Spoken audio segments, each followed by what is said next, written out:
Hey, what's up, guys? Welcome to my review for South Park Season 21, Episode 9, titled Super Hard PC-ness.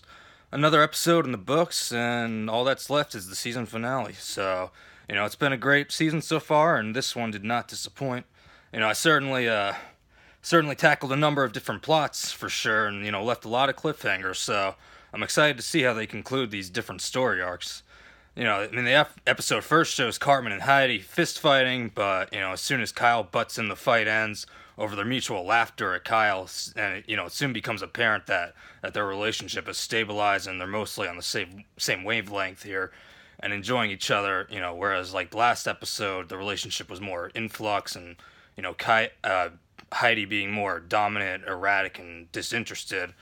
And of course, we also see the continuation of Heidi ripping on Kyle just like Cartman did, which really brings home the point that Heidi has become the female version of Cartman, which, is sad to see, but from a story development point of view, it's pretty great direction to go, In the relationship, it's just, in this series, exploring, like, that idea of a female version of Cartman, it's just great, it just shows the show is, like, still coming up with other great ideas and just expanding, all the different elements. And of course, another character and story arc that I thought, was taken in the right direction was with PC Principal and PC Culture arc, that started in season 19. I immediately liked the idea of the school staff becoming more PC by having a female vice principal, naturally having the word super in her name, super female vice president or principal. So, it was pretty amusing the way they showed the extreme sides of feminism, with super female being offended every time PC Principal talked when she was addressing the school. The fact that PC Principal can't even, keep up with that level of political correctness, just shows how over the top parts of the PC culture like feminism have gotten. And of course, being PC Principal, he freaks out every time he's called out and apologizes, profusely. But, all in all, though, it was nice to see PC Principal in a prominent role again. He's been around these last two seasons, but, it's been a while since we've seen him in a primary role, so, that was good to see. I also like that they additionally tackled PC culture in the workplace. PC culture develops feelings for the new vice principal. He's freaking out because he knows how condemned workplace relationships are. I like the added touch of PC Principal hearing, music like Hootie and the Blowfish when the feelings came out, even going so far as where the rest of the staff heard that at one point, which makes no sense, but hell, it's cartoon. And, later on, Mr. Mackey hears about it, flips out at him, mentions how bad it would be if Human Resources heard about it. And Mackey arranges for this meeting on workplace conduct, and then we get Misconduct, who's basically like a female version of Mackey, which is obviously apparent to everyone when they, see her. But I liked how, just like having a female Cartman, I like that they brought in like a female Mackey, and I could tell as soon as they panned to Mackey after she like first spoke that, he was developing feelings, just based on the way he smiled. And of course that became quite obvious, not too long after when they're, going back and forth about, how to address each other properly in the workplace.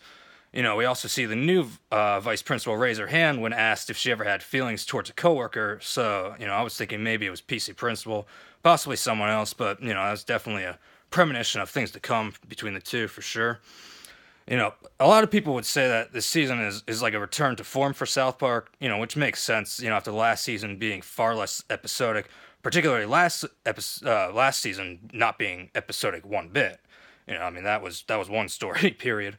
Now I didn't mind like the different overarching story arcs as much as, some others did, many others actually, but, the show does feel rejuvenated now that they've mostly come back to the episodic format, and it's been refreshing to see some, old ideas and characters come back into the show, like we've had like the first Halloween episode in years, brought back Coon and Friends, Daryl, Stan's grandpa, and this episode they brought back Terrence and Phillip for the first time, in God knows how long, in the process, and they build on, the Netflix theme earlier in the season, or episode 4, and like how they'll make a show or a movie about anything and everything, just trying to like see how many they can, how many original series they can put out this year. So, I've never been the biggest Terrence and Phillip fan, but nevertheless, it was good to see that they're, bringing old characters back into the show.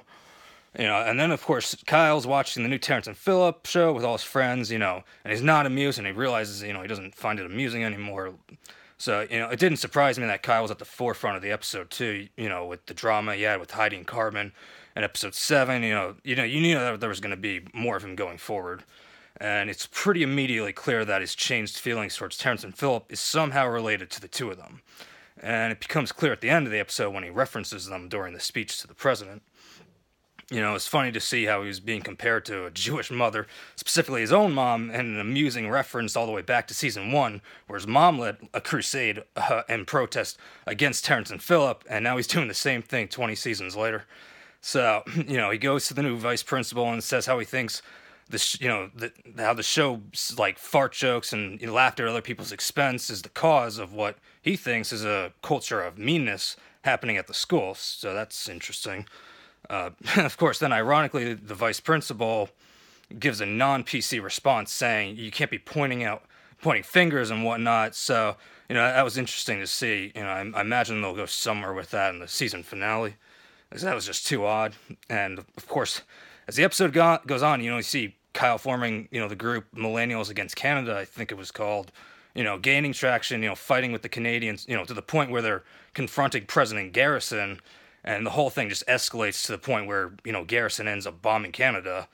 So, it was an eventful episode, and of course ends with a cliffhanger with Kyle being like, oh shit, after Canada gets bombed in a situation that started out with his protest.